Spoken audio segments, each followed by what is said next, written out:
Comment. Adds annotation.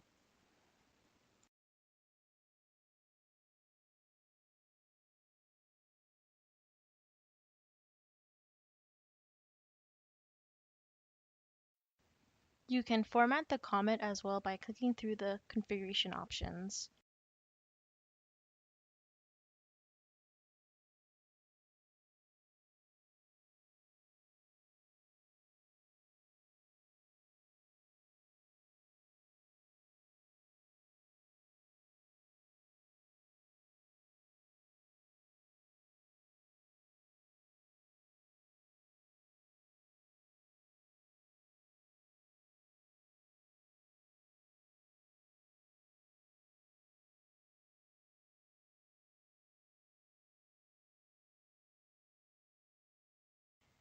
In addition, you have the ability to add images to the canvas.